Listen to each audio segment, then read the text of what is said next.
Hello everyone and welcome to SplitSecond's Instant Commander, the series where we give you fresh strategies for commanders that are either established or still looking for a path. Today we're here to show you guys our Hapatra The World Is My Discard outlet. Please keep in mind that our base list is budgetless and tailored for Fringe. Regardless, we will still provide you with budget options that can also help you adapt the deck's power level to your playgroup. If you want even more, just ask in the comments below, join us on Discord, or leave a comment on the deck list at Moxfield. Now, who is Hapatra Vizier of Poisons? Have you ever yearned to do disgusting things in green-black but are fearful of the cartoon-sized bullseye painted on the Gitrog monster's face, while also not wanting a graduation in non-deterministic loops? Well, Hapatra is the gal for the job. The seemingly innocuous Hapatra is a 2/2 creature who allows you to place a -1/-1 counter on any target creature, herself included, whenever she deals combat damage to a player. That, in and of itself, is an interesting line of text once you realize just how many 1-toughness creatures frolic around cEDH. But her main lines of text, the ones that allow her to combo out and enter the realms of degeneracy, are found in the second paragraph. Whenever you put one or more -1/-1 counters on any creature, create a 1/1 snake token with Death Touch. This allows Hapatra to access 2-card combos that let you do reasonable things like draw your entire library and kill all of your opponents. So this is Hapatra in a nutshell. An early game creature disruption commander that can resist creature-based stacks while packing pretty explosive beams to clean the game. The game plan. This deck is fairly reliant on Hapatra to combo off and control the board. The good news is, Hapatra is a super cheap commander at 2 CMC. She is also pretty low priority regarding being dealt with, even when your combo outlets come out. As such, she demands either an awkward coordination from the table in order to stop her free triggers, which gives you snake tokens to use as a resource while potentially killing value engines or dorks, while allowing you to focus on other aspects of your game plan. She might even create interesting political situations where players are willing to get hit in order to deal with something else, all at the expense of no resources on your side. Of course, this is all cool, but despite your first turn being invested in dropping Hapatra, you generally want to move towards other plans. One of them is based off of Cobblepot's Shadowbag package, which we will explore in the strategy section. Another is the ability to cast a really big ad nauseam, which ties in with the Shadowbag aspect of the deck nicely, even though, with the right draws, you can still win without mixing these two ideas. Finally, you have the punchline in things like Yawgmoth and Nest of Scarabs. These two, combined with Hapatra, allow you to not only remove all creatures on the battlefield, but pretty much get a Yawgmoth's bargain. To bridge between these two board states, there is a myriad of tutors and card draw that may also synergize with Hapatra, things like Generous Patron. Yep, this deck is knees deep in spice. And how do you convert everything into a win? Well, between infinite creature deaths and pings with Zulaport Cutthroat, or an infinitely large and hasted board thanks to Finale of Devastation, your pick. Now let's check the deck's strengths and weaknesses. This deck is generally good against creature-based stacks, creature-based ramp/combos, and creature-based prison decks. This deck can struggle against faster combo decks, turbo wheelers with tons of thieves, or hyper-aggressive stacks that layers between creature and non-creature. Now that you know the general theory behind Hapatra, let's take a deeper look into our strategies. Strategy number 1. Hapatra Engine of Poisons. Before we cover every winning combo in this deck and other synergies and strategies, we have to look at our engine, Hapatra. As the game starts, it is generally a good idea to mulligan into a turn 1 Hapatra unless 1. Your hand has other amazing possibilities like a turn 2 ad naus. 2. That would mean going too low on card count, or 3. None of your opponents is likely to drop an early creature and you have nothing in hand that uses your tokens. Turn 1 Hapatra, as mentioned, accomplishes a few things. First off, she kills Dorks and Dark Confidants, reduces the power on commanders like Najeela or Timna, and gives you snake tokens and access to stuff like Deadly Rollick. It also gives you the chance to decide which hate bears get to stay or don't, and bridges you towards synergies that can really boost you. The first and most obvious synergy is Yawgmoth Thran Physician. This bad boy and Hapatra are the dream couple. You sacrifice a snake, lose 1 and draw a card while putting a -1/-1 counter on target creature. This triggers Hapatra for another snake. And, just like that, you can kill any creature that tries to hit the board, provided you have the life for it, and just draw a really nasty amount of cards. This is your bread and butter, and simply assembling this combo can draw you into a way to finish the game. If you're able to find Zulaport Cutthroat and Nest of Scarabs, you can get infinite draws and pings. Just sacrifice a snake with Yawgmoth, putting a -1/-1 counter on a 1/1 creature. This will give you both a snake and an insect. From there, you can just sacrifice one to kill the other, creating one of each again and looping until Zulaport pings the table to death. Even if someone has more life than you have cards in your library, you can just drop Earthcraft and then cast Green Sun Zenith for 0 before using Yawgmoth's draw ability. This gives you an endless library to meet with their life total and then some. Or just cast a huge Finale of Devastation and wreck them with your hasted board and Hapatra's one punch. Another synergy is Generous Patron, which draws you a card whenever you place a counter on a creature you don't control. Now, this might look just cutesy, but you do have cards in your library like Archfiend of Ifnir and Black Sun Zenith that can generate ridiculous amount of cards while the patron is in play. And of course, you have Necroskitter as well, which adds the cool layer of stealing other people's creatures with Hapatra, like that Dockside Extortionist or that Hull Breacher. Just remember, you can't steal commanders. Eventually, you will start seeing the table trying to lock you out of attacking with Hapatra, if they have the means to and aren't just trying to combo. These blockers might slow one aspect of the deck down, but the snakes you made and the deck's win cons generally don't care about these creatures in your path. Strategy number 2. Tokens of Gratitude. So now that you have a couple of snake tokens, it's time to understand how best to use these precious creatures as they too function as resources. For starters, more creatures can always mean more mana in a deck packing Earthcraft and Gaia's Cradle. In fact, if you're looping or semi-looping with Yawgmoth, you can use each new snake entering the battlefield to float additional mana from a basic land before sacrificing it for Yawgmoth once again. This is more than a bargain, it's a train of degeneracy. Secondly, looking at your hand, you might find other uses for these snakes that help you push forward. Fiend Artisan will have a blast with all these easily sacrificable creatures that help you cheat Yawgmoth, Bone Miser, or Toski, Bearer of Secrets, without worrying about counter magic. And if you're still in a sacrifice mood, Eldritch Evolution, Diabolic Intent, Culling the Weak, Skullclamp, Razaketh, and Pattern of Rebirth will all satiate this need and then some, allowing you to push ahead towards your endgame plans. And really, push comes to shove, Toski lets you send Death Touch creatures towards your opponents with a promise of, you either trade with me or you let me draw. Card advantage or board advantage. That's a tough choice to make. With a general idea of how to start the game and pivot forward, it's time to look at your endgame scenarios more deeply. Strategy number 3. The games in the shadow bag. Now, we already gave you one simple way to win. On to the convoluted, possibly unnecessary, and definitely degenerate path. As a disclaimer, we warn you that this also abuses a seldom relevant part of the Magic rules, so be prepared for judge calls. The main idea behind this package is to exploit the interaction between things like Necropotence and Bone Miser / Bag of Holding with multiple cleanup steps. Although this package is not exclusive to Hapatra, she is an interesting option due to some of her interactions with things like Generous Patron and Archfiend of Ifnir. Players familiar with Gitrog cleanup loops may spot some similarities, but fear not. These combos, however convoluted, don't require non-deterministic looping, so the idea is as follows.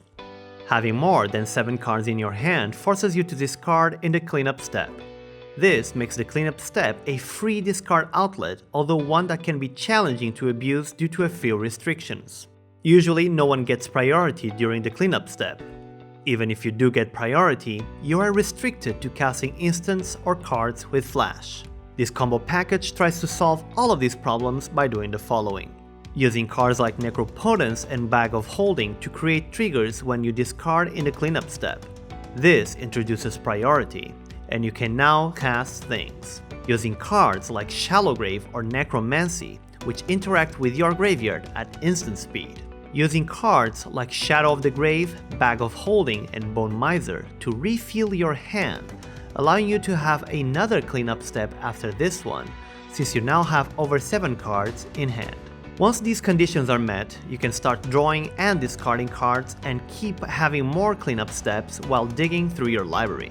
This process, not fitting of the description of a loop, can be thought of more as chaining cleanups. You use these iterations to introduce new pieces as you draw/discard into them and find the endgame, which includes drawing through your deck, generating mana and tokens with Bone Miser, reanimating Archfiend of Ifnir to achieve several different results or combinations of results, such as with Hapatra, create a large amount of snakes, with Natural Affinity, kill your opponent's lands, with Generous Patron, draw more cards, going infinite in the cleanup step if you end the turn with 8 cards in hand.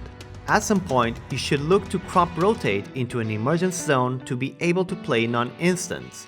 Don't forget that if you draw the zone first, you can discard it and use Noxious Revival to return it to your library. Look towards casting Earthcraft, allowing you to turn all your tokens into mana as long as you have a basic land. Eventually assemble whichever kill condition you have in your library, such as Zulaport, killing everyone's lands, using Praetor's Grasp to find someone else's Thassa's Oracle, etc. Strategy number 4. The Nous Factor. As established by the previous strategy, this deck enjoys drawing big to find those end-step triggers. We already established that Yawgmoth could be one way to achieve this. Even if you don't find a missing combo piece, you can draw enough to start the discard loops, provided you find one of the cleanup trigger enablers.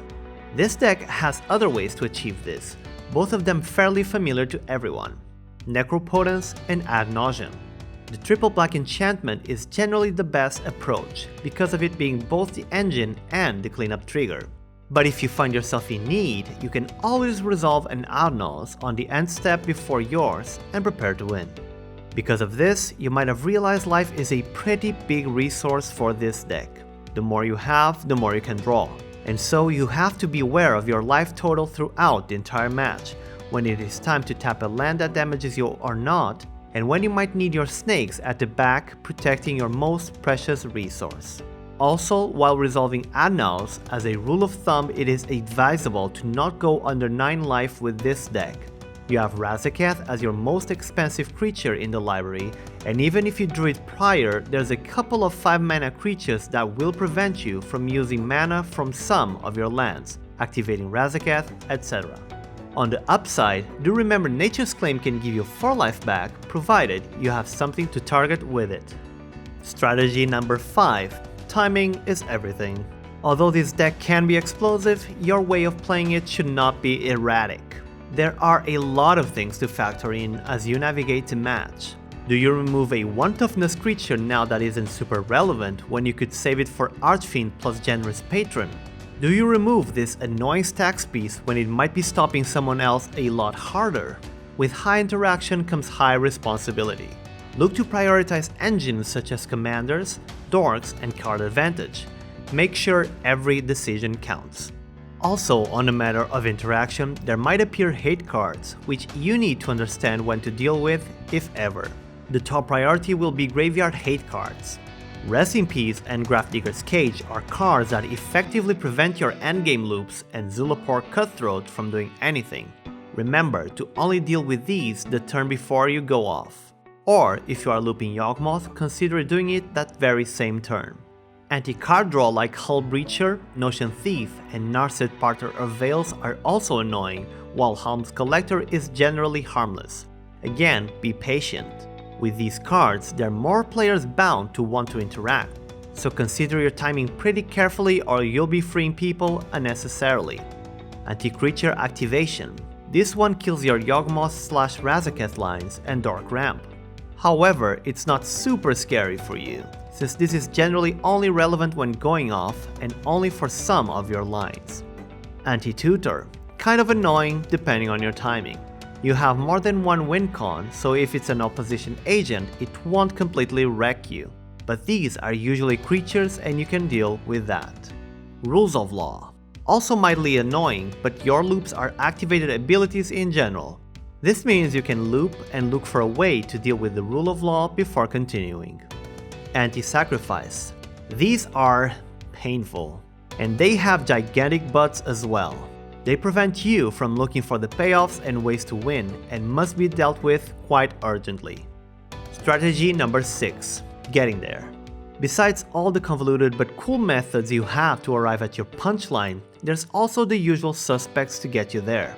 This deck packs several tutors and card draw effects that you are encouraged to use to gather your resources and decide for the winning strategy. As a rule of thumb, your tutors should usually be used to find either Yawgmoth or Necropotence. The decision lies on how much life you have, whether your opponents have hate for either of these options, or creatures enough to warrant Yawgmoth, since it could disrupt their strategies. Ad Nauseam will also often be a good choice, or maybe a sneaky pattern of rebirth to get Razaketh in play. And finally, interaction or protection, such as Veil of Summer or some sort of removal, in case you intend to go off with backup or really have to deal with something that is pushing the brakes on your strategy. Looking for cards, you should also remember your reanimation package, which is pretty big and diverse. Do bear in mind that some of these reanimation cards, like Corpse Dance, care for which creature is on top of your graveyard, so don't shuffle them. Other synergies. Besides the synergies listed, there's a few cool ones that you might have not pictured yet, and we're here to show some of them. Oblivion Crown. This flashy card, pause for pun, can get a lot done in several different scenarios. You can use it to trigger Archfiend of Vifnir or Bone Miser willy-nilly, or even to prolong your cleanup if someone tries to remove Necropotence or Bag of Holding, giving you another means to pile discard triggers on top. -1/-1 counter synergies. There are more creatures in the deck that spawn you snakes while doing their thing. Channel Initiate for 1 spawns 1 on ETB, and it's a reliable place to toss your Hapatra triggers when the rest of the table is board shy. Devoted Druid is another one, as it spawns a snake when you put the -1/-1 counter to untap it. Necroskitter is another pearl that you can use aggressively to get people's valuable creatures, or even their hate pieces that don't have parity, like Opposition Agent or Aven Mindsensor. When 20 cards in hand aren't enough for you, there's always the reliable Scroll Rack. It's already a pretty decent card draw engine that does not get hated on by anti-card draw, but it gets exponentially better with your library shufflers like tutors and fetches, and your ability to draw dozens of cards in a single turn, allowing you to dig even deeper. Eternal Witness and Corpse Dance. This is a specific scenario, but you should also be aware that during Shadowbag loops, if you have Eternal Witness as your top card in the graveyard, something fairly easy to assure unless it died early, and enough mana, you can use Corpse Dance with buyback to return the Witness, which nets you a new, different card while giving you the chance to kill the Witness and use this method again. Pattern of Rebirth. Cool tech for Hapatra, since she generates the token for you while also giving you a way to kill it off via a -1/-1 counter on the Enchanted Snake. Using Yawgmoth's discard to proliferate. It might not look like much at a glance, but you do have things that trigger on this card, like Archfiend of Ifnir and Bone Miser, and at times it will create more snakes, or even make your GT bigger. Budget options. In this section, we'll be covering some of the budget options you can use for the most expensive or harder to get cards in this deck.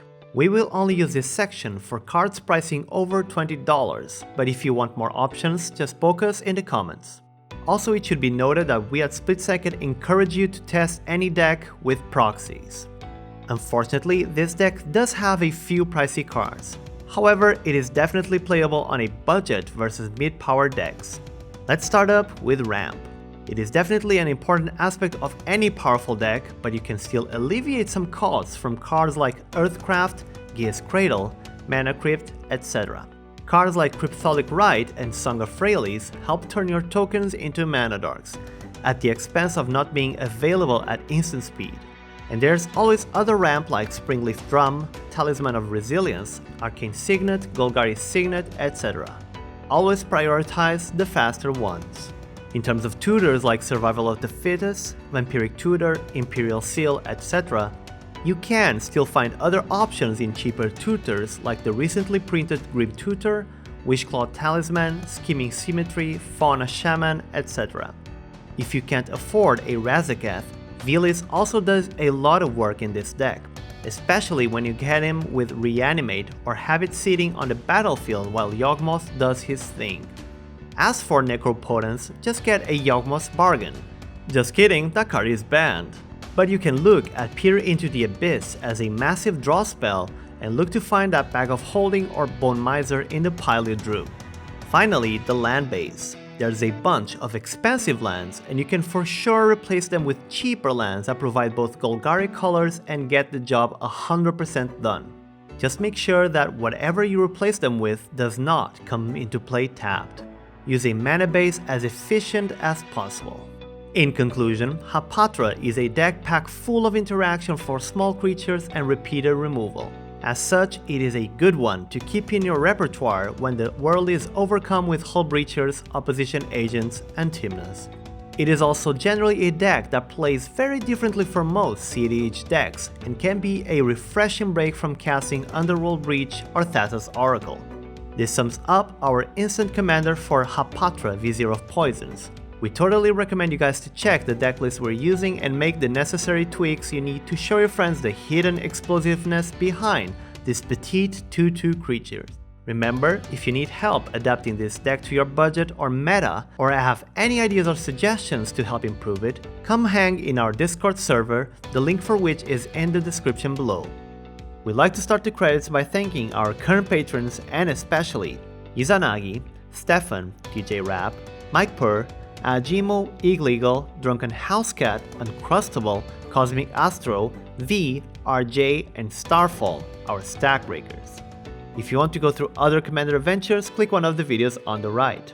If you want to talk with us about our games or other EDH related matters, join us on Discord. Join us again next week for more SplitSecond videos. See you all then.